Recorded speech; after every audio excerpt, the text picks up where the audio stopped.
Shalom, selamat pagi ibu-ibu semuanya, WBI-nya WCM. Lama kita tidak berkumpul ya.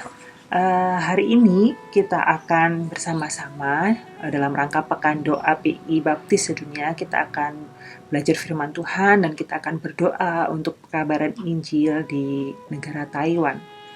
Nah, hari ini kita akan belajar firman Tuhan terlebih dahulu yang terambil dari Kisah Para Rasul pasal 8 ayat 1 sampai yang ke-13. Kisah Para Rasul pasal 8 ayat 1 sampai yang ke-13. Kita akan baca. Saya akan membacakannya dan ibu-ibu akan memperhatikan dalam Alkitab masing-masing. Kisah Para Rasul pasal yang ke-8 ayat yang pertama sampai yang ke-13. Saulus juga setuju bahwa Stefanus mati dibunuh. Penganiayaan terhadap jemaat di Yerusalem. Pada waktu itu mulailah penganiayaan yang hebat terhadap jemaat di Yerusalem. Mereka semua kecuali rasul-rasul tersebar ke seluruh daerah Yudea dan Samaria. Orang-orang saleh menguburkan mayat Stefanus serta meratapinya dengan sangat. Tetapi Saulus berusaha membinasakan jemaat itu dan ia memasuki rumah demi rumah dan menyeret laki-laki dan perempuan keluar dan menyerahkan mereka untuk dimasukkan ke dalam penjara. Filipus di Samaria. Mereka yang tersebar itu menjelajah seluruh negeri itu sambil memberitakan Injil. Dan Filipus pergi ke suatu kota di Samaria dan memberitakan Mesias kepada orang-orang di situ. Ketika orang banyak itu mendengar pemberitaan Filipus dan melihat tanda-tanda yang diadakannya, mereka semua dengan bulat hati menerima apa yang diberitakannya itu. Sebab dari banyak orang yang kerasukan roh jahat, keluarlah roh-roh itu sambil berseru dengan suara keras, dan banyak juga orang lumpuh dan orang timpang yang disembuhkan. Maka sangatlah besar sukacita dalam kota itu. Seorang yang bernama Simon telah sejak dahulu melakukan sihir di kota itu dan mentakjubkan rakyat Samaria, serta berlagak seolah-olah ia seorang yang sangat penting. Semua orang besar kecil mengikuti dia dan berkata, orang ini adalah kuasa Allah yang terkenal sebagai kuasa besar. Dan mereka mengikutinya karena sudah lama ia mentakjubkan mereka oleh perbuatan sihirnya. Tetapi sekarang mereka percaya kepada Filipus yang memberitakan Injil tentang kerajaan Allah dan tentang nama Yesus Kristus, dan mereka memberi diri mereka dibaptis baik laki-laki maupun perempuan. Simon sendiri juga menjadi percaya, dan sesudah dibaptis ia senantiasa bersama-sama dengan Filipus dan takjub ketika ia melihat tanda-tanda dan mujizat-mujizat besar yang terjadi. Amin. Demikianlah kebenaran firman Tuhan. Tema firman Tuhan yang akan saya sampaikan adalah pemberitaan Injil di tengah perserakan. Dari firman Tuhan yang telah kita baca, kita melihat bagaimana jemaat mula-mula di awal kehidupan mereka sebagai orang percaya ternyata tidak mudah ya, dan banyak tantangan yang mereka hadapi. Pemberitaan Injil oleh gereja mula-mula bukan mudah ya, tetapi penuh dengan kontroversi. Beberapa peristiwa yang dicatat dalam kitab Lukas dan dicatat oleh Lukas dalam kitab Kisah Para Rasul ini. Beberapa orang mempermasalahkan pesan tentang kebangkitan Kristus dan juga penganiayaan menjadi semakin buruk. Kemudian dari apa yang kita baca, kita dapat melihat bagaimana kematian Stefanus itu menandai dimulainya penganiayaan terhadap banyak orang Kristen di Yerusalem. Dalam Kisah Para Rasul pasal 1-3 ini. Ada seorang muda yang bernama Saulus memimpin penganiayaan terhadap gereja dengan berusaha membinasakan jemaat dan memasuki rumah demi rumah, menyeret laki-laki dan perempuan keluar dan menyerahkan mereka untuk dimasukkan ke dalam penjara. Jemaat Yerusalem mengalami penganiayaan yang hebat yang menyebabkan mereka harus tersebar ke seluruh daerah Yudea, Samaria, kecuali rasul-rasul. Jadi orang-orang percaya ini tidak hidup mudah ketika mereka mau mengikuti Yesus ya. Banyak tantangan yang mereka hadapi, bahkan ada penganiayaan yang besar yang mereka alami. Sehingga mereka akhirnya tersebar uh, ke daerah-daerah lain di luar Yerusalem. Nah, dan dari situlah maka gereja awal Jemaat mula-mula itu memberitakan Injil. Dalam Filipi pasal 8 ayat 4, mereka yang tersebar itu menjelajah seluruh negeri itu sambil memberitakan Injil. Ya. Inilah awal mula bagaimana Injil itu bisa tersebar ke seluruh dunia, ya. Melalui penganiayaan yang besar, melalui tekanan yang mereka hadapi, tetapi Injil itu malah semakin tersebar dan semakin hidup. Penganiayaan besar yang pertama yang sangat hebat terhadap gereja menyebabkan laki-laki dan perempuan itu dimasukkan ke dalam penjara dan disesah. Banyak juga hukuman mati, namun Allah menggunakan penganiayaan ini untuk memulai pekerjaan pekabaran Injil yang besar dari gereja. Pemberitaan Injil ini terjadi ke seluruh negeri dari Yudea dan Samaria. Dikerjakan oleh jemaat di Yerusalem. Di tengah rasa duka, akhirnya ditinggalkan orang yang dikasihi, yaitu Stefanus yang harus mati, sekaligus perasaan terancam karena banyak pembinasaan penganiayaan yang dilakukan oleh orang Yahudi, yaitu Saulus. Nyatanya tidak membuat pergerakan pemberitaan Injil itu terhenti. Firman Tuhan itu malah semakin tersebar, Injil itu semakin tersebar. Orang percaya itu sungguh-sungguh mengerjakan amanat agung Tuhan Yesus. Sungguh-sungguh mengerjakan pesan terakhir Yesus. Dan di ayat yang kelima dikatakan, seseorang yang bernama Filipus pergi ke suatu kota di Samaria dan memberitakan Mesias kepada orang-orang di situ. Ada seorang yang bernama Filipus ini juga memberitakan firman Tuhan. Sebelumnya telah diberitahukan kepada kita bahwa rasul-rasul tetap tinggal di Yerusalem pada saat penganiayaan terhadap gereja terjadi. Namun kemudian Filipus ini pergi ke sebuah kota di Samaria dan memberitakan tentang Kristus kepada orang-orang di situ. Ini menjadi sebuah tahap awal bagi rasul dalam pemberitaan Injil, sebagaimana dimaksudkan oleh Yesus Kristus ketika ia berkata, "Tetapi kamu akan menerima kuasa kalau Roh Kudus turun ke atas kamu, dan kamu akan menjadi saksiku di Yerusalem dan di seluruh Yudea dan Samaria dan sampai ke ujung bumi." Inilah pesan terakhir Yesus yang tercatat dalam Kisah Para Rasul pasal 1 ayat ke-8. Mereka yang disebut orang Samaria adalah keturunan dari perkawinan silang pada saat pembuangan Asyur dan diremehkan oleh kebanyakan orang Yahudi. Jadi mereka bukan asli keturunan Yahudi. Pemberitaan Injil oleh para rasul kepada orang Samaria mungkin awalnya bukan prioritas, karena mereka selalu mengutamakan orang-orang Yahudi yang mereka layani. Tetapi kemudian Filipus hadir untuk memberitakan Injil di sana. Dan apa yang terjadi ketika orang-orang yang tersebar itu memberitakan Injil dan Filipus juga memberitakan Injil di Samaria? Yang terjadi adalah pada pasal 8 ayat yang ke-6 sampai yang ke-8 dikatakan bahwa ketika orang banyak itu mendengarkan pemberitaan Filipus dan melihat tanda-tanda yang dilakukan oleh Filipus, mereka semua dengan bulat hati menerima apa yang diberitakannya. Ya. Filipus memberitakan Injil Kerajaan Allah dan Allah menumbuhkan firman-Nya dengan tanda-tanda yang ajaib, dengan mujizat-mujizat yang dilakukan oleh Filipus. Kemudian yang kedua, di ayat yang ke-14, ketika rasul-rasul di Yerusalem mendengar bahwa tanah Samaria telah menerima firman Allah, mereka mengutus Petrus dan Yohanes ke situ. Banyak orang Samaria yang menerima firman Allah, percaya kepada Yesus. Mereka juga minta dibaptiskan. Mereka disembuhkan dan dilepaskan dari kuasa-kuasa kejahatan. Dengan demikian mereka mengalami keselamatan dan karya pembaharuan Roh Kudus dan kuasa kerajaan. Dikatakan di ayat 14 tadi, sampai rasul-rasul dari Yerusalem pun akhirnya datang untuk membantu Filipus melayani di Samaria. Dan kemudian adalah bukan hanya banyak orang yang percaya, namun ada satu tokoh yang sangat sangat populer yang diikuti banyak orang di Samaria, yaitu bernama Simon. Dia adalah seorang yang melakukan sihir, Tetapi karena itu banyak orang-orang yang jadi mengikutinya dan melihat banyak hal yang ia lakukan. Namun ternyata melalui pemberitaan Filipus di sana, Simon ini menjadi percaya, dan bahkan orang-orang yang mengikutinya pun menjadi percaya.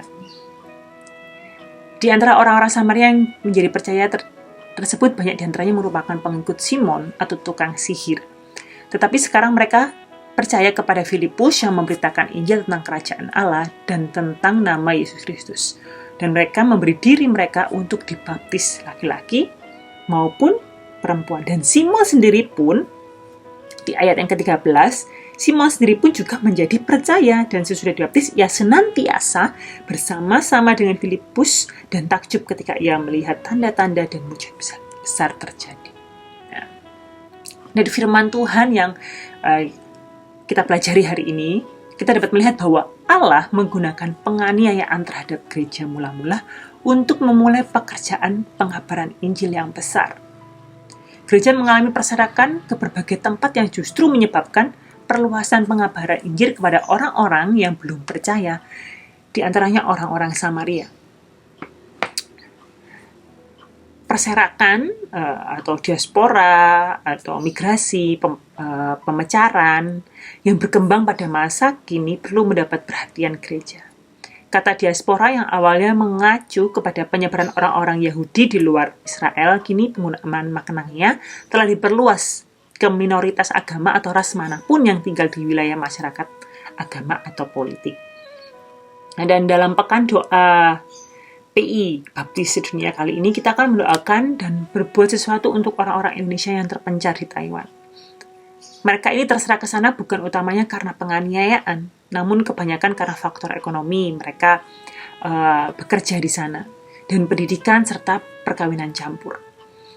Mari kita melihat kebutuhan dan sekaligus kesempatan akan pergerakan berita Injil kepada orang-orang Indonesia di Taiwan. Mari kita gunakan kesempatan yang indah ini, kesempatan atau momen yang tepat ini ya.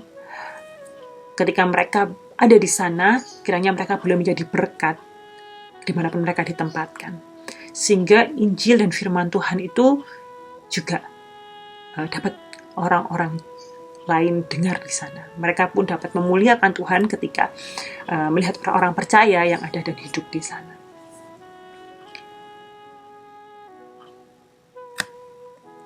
Demikian kebenaran firman Tuhan. Saya akan sedikit membacakan latar belakang pekan doa PI Baptis Sedunia ini ya. Sebelumnya pada tahun 2014, saat Pastor Krishna masih menjadi utusan Injil GGBI untuk Singapura, bekerja sama dengan International Baptist Church of Singapore, mendapat kesempatan untuk melaksanakan vision trip ke Taipei, Taiwan. Tujuan utama perjalanan visi tersebut adalah mensurvei berbagai kemungkinan pelayanan pengabaran Injil kepada orang Indonesia yang tinggal di Taiwan. Selanjutnya juga membangun kemitraan dengan International Mission Board dan gereja-gereja baptis di Taiwan. Hubungan dengan mitra pengabaran Injil masih terjalin dengan baik, meskipun belum sempat ada tindakan lanjut khusus berkaitan dengan PI di sana. Hingga pada tahun 2019 kembali terbuka kesempatan kerjasama dengan Light of the World Baptist Church of Taipei untuk pelayanan kepada Indonesia Group di sana. Sayangnya, pandemi COVID-19 ini yang berlangsung di seluruh dunia juga mempengaruhi jalan masuknya bagi utusan Injil atau misionaris yang siap berangkat ke Taiwan. Kini dengan semakin pulihnya keadaan, maka diharapkan dapat segera kembali merealisasikan pekerjaan penyampaian kabar baik bagi diaspora Indonesia di Taiwan. Dan melalui pekan doa PI Baptis Sedunia yang dilaksanakan oleh WBI GGBI, kiranya menjadi pemicu dan sekaligus menjadi bahan bakar pergerakan pengabaran Injil untuk orang-orang Indonesia maupun bangsa lain di sana.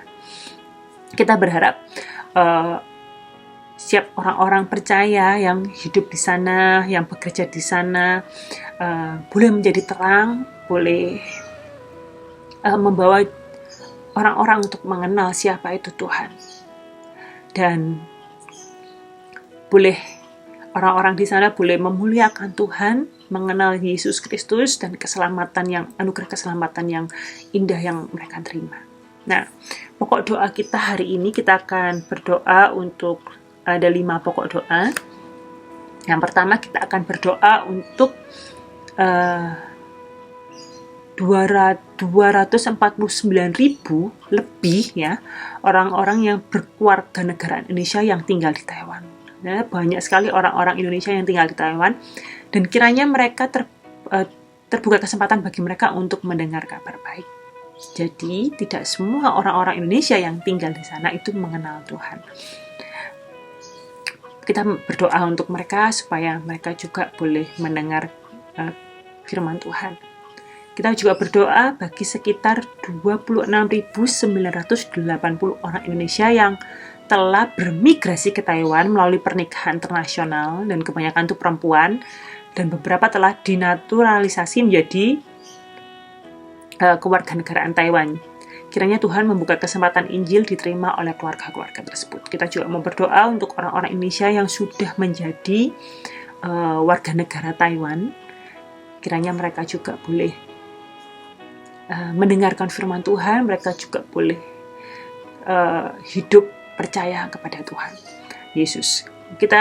Yang ketiga, kita akan berdoa untuk pemerintahan Taiwan yang terus melaksanakan penanggulangan pandemi COVID-19.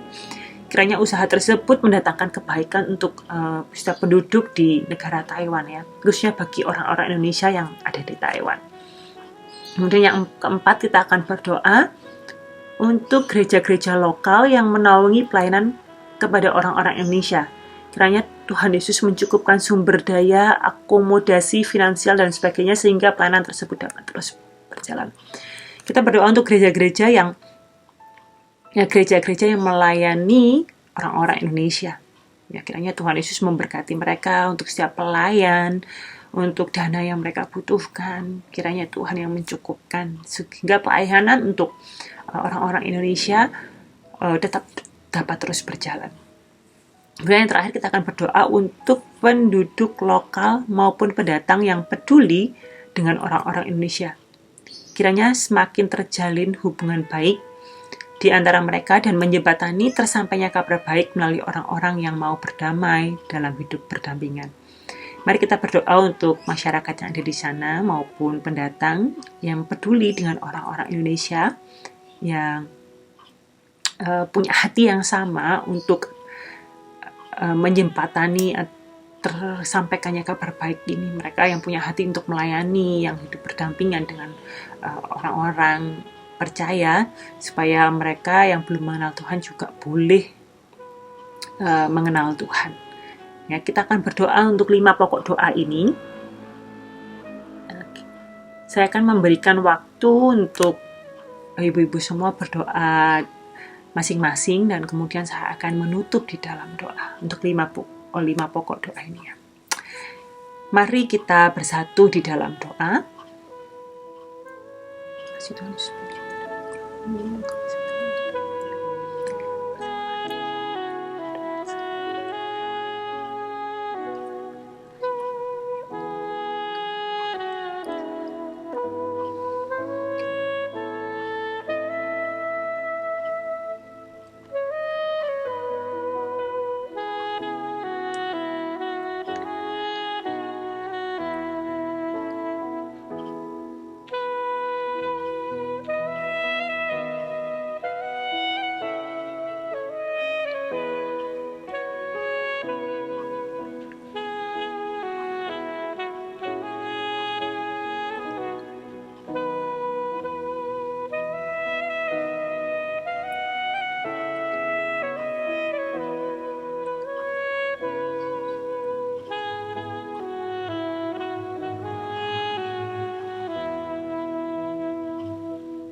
Allah yang baik, Allah yang mengasihi kami, di dalam nama Tuhan Yesus Kristus kami mengucap syukur Tuhan untuk anugerah, untuk kasih, penyertaan yang begitu luar biasa dalam kehidupan kami. Kami boleh menerima kasih karunia menjadi orang-orang yang mengenal Engkau. Dan saat ini kami rindu Tuhan, kami bersatu hati, kami mau berdoa dalam pekan doa PI Baptis sedunia ini. Kami rindu berdoa untuk orang-orang yang berada di Taiwan, khususnya mereka adalah orang-orang Indonesia yang bekerja di sana. Kami percayakan Tuhan anak-anak-Mu ini dalam tangan-Mu.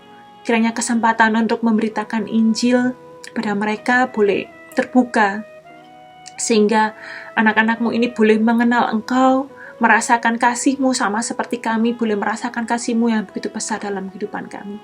Mereka menjadi orang-orang yang percaya, menjadi orang-orang yang takut akan Tuhan. Mereka boleh memuliakan nama Tuhan Yesus. Kami mau serahkan Tuhan Yesus anak-anak-Mu ini. Kami juga serahkan mereka yang telah menjadi warga negara Taiwan, anak-anak-Mu orang Indonesia yang hidup di sana karena pernikahan ataupun pekerjaan. Kiranya Kau juga campur tangan Tuhan. Kiranya Kau memberkati kehidupan mereka. Kiranya mereka boleh mengenal Engkau, mengasihi Engkau. Dan mereka yang telah mengenal Engkau, kiranya mereka boleh menjadi terang Tuhan di sana. Boleh memancarkan kasih-Mu pada orang-orang yang belum mengasihi dan belum mengenal Engkau. Kami juga mau berdoa untuk pemerintahan Taiwan dalam masa pandemi COVID-19 ini, dalam setiap usaha mereka untuk menanggulangi pandemi ini Tuhan. Kami percayakan mereka, berikan mereka hikmat, kekuatan yang daripada Tuhan, sehingga pandemi ini boleh segera berakhir, mereka boleh menanggulangi dengan baik, sehingga warga Taiwan maupun rakyat Indonesia yang ada tinggal di sana boleh merasakan kebaikan juga Tuhan. Kami percayakan Tuhan Yesus anak-anak-Mu ini. Kami serahkan juga untuk gereja-gereja yang ada di Taiwan yang melayani orang-orang Indonesia yang ada di sana. Kiranya Kau pakai gereja-gereja ini Tuhan sebagai alat-Mu untuk melayani mereka sehingga mereka boleh terus bertumbuh di dalam Tuhan. Dan mereka juga dapat mengabarkan kebenaran firman Tuhan kepada orang-orang yang belum mengenal Tuhan.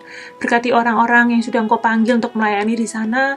Berkati kehidupan mereka, sertai lindungi, jauhkan dari segala macam mara bahaya, namun Kau sedia yang menjaga dan melindungi mereka. Cukupkan apa yang mereka butuhkan Tuhan, dana yang mereka butuhkan untuk pelayanan ini, supaya pelayanan ini boleh dapat berjalan terus. Kami percayakan Kau sendiri juga yang campur tangan, mencukupkan segala sesuatunya. Kami serahkan Tuhan Yesus untuk anak-anak-Mu ini. Kami juga mau serahkan mitra yang ada di sana, yang juga memiliki kerinduan yang sama untuk perkabaran Injil. Kami serahkan kehidupan anak-anak-Mu ini, sertai mereka, kiranya mereka juga boleh terus semangat Tuhan Yesus dalam melakukan perkabaran Injil. Terima kasih Tuhan Yesus untuk setiap kebaikan-Mu, untuk kami khususnya Tuhan yang telah menerima kasih dan anugerah-Mu. Dan kami rindu juga kami boleh menjadi alat-Mu untuk menjadi berkat untuk orang-orang di sekitar kami. Kami boleh memancarkan kasih-Mu sehingga orang-orang yang melihat kami, yang berhubungan dengan kami, boleh juga memuliakan nama Tuhan melalui kehidupan kami. Terima kasih Tuhan Yesus. Kami serahkan juga kehidupan kami sepanjang hari ini ketika kami boleh beraktivitas. Kiranya Engkau sendiri yang menyertai kami sehingga apa yang kami lakukan boleh berkenan di hadapan Engkau. Terima kasih Tuhan Yesus, terima kasih Bapa untuk setiap kebaikan-Mu dalam hidup kami. Kami serahkan doa dan kerinduan kami ini ke dalam tangan-Mu. Hanya di dalam nama-Mu Tuhan Yesus Kristus kami berdoa dan mengucap syukur. Amin. Demikian pekan doa PI Baptis Sedunia. Besok hari Kamis dan hari Sabtu akan ada lagi pekan doa PI Baptis Sedunia pukul 10.02. Ibu-ibu dapat memberikan waktu untuk berdoa bersama dalam pekan doa PI Baptis Sedunia. Terima kasih, selamat beraktivitas, sampai jumpa kembali. Tuhan Yesus memberkati.